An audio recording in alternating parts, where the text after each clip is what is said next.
श्रद्धा हो, विश्वास रजत नग पग तल में, तुम जीवन की मधुर धारा, हर रिश्ते की पहचान हो, फिर भी इस दुनिया में क्यों तुम अब तक अनजान हो। नमस्कार, जन एक्सप्रेस में आपका स्वागत है। मैं हूँ समीक्षा पांडे। आज संसद से आई बड़ी खबर, महिला आरक्षण से जुड़ा संविधान संशोधन बिल जो लोकसभा में पास नहीं हो सका। एक बार फिर ये पुरुष प्रधान देश अपनी पॉलिटिक्स स्किल के बलबूते जीत गया।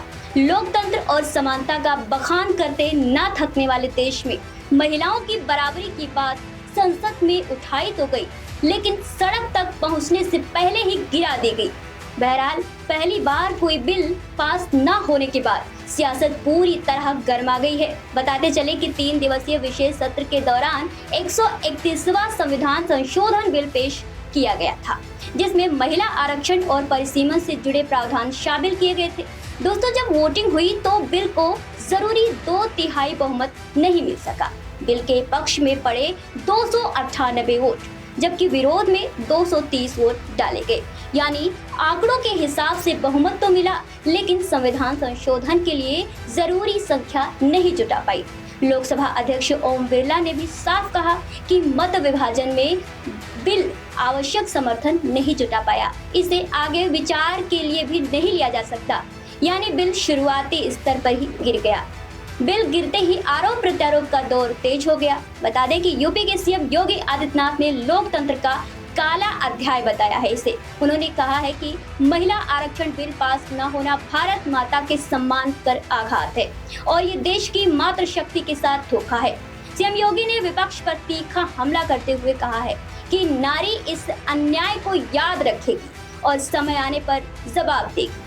वहीं आपको बता दें कि बीजेपी नेता अपर्णा यादव ने लखनऊ में बड़ा विरोध प्रदर्शन जारी कर दिया है। उन्होंने विपक्ष दलों के झंडे जलाए हैं और इसे महिलाओं के सम्मान के खिलाफ बताया है।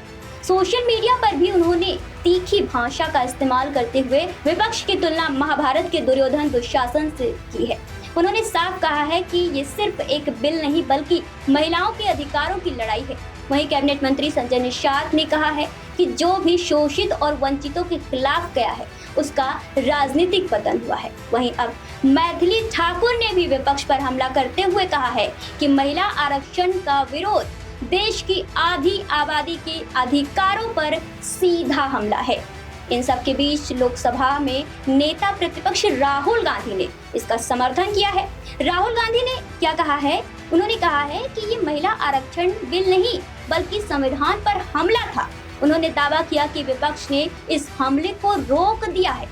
एक तरफ सत्ता पक्ष इसे महिला सशक्तिकरण का बड़ा कदम बता रही है, तो वहीं विपक्ष इसे राजनीतिक एजेंडा और संरचना बदलने की कोशिश बता रहा है।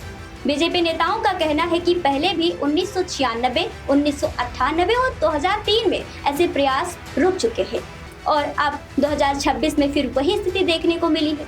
बता दें, महिला आरक्षण जैसे बड़े मुद्दे पर संसद में सहमति न बन पाना भारतीय राजनीति में गहरे मतभेद को दिखाता है।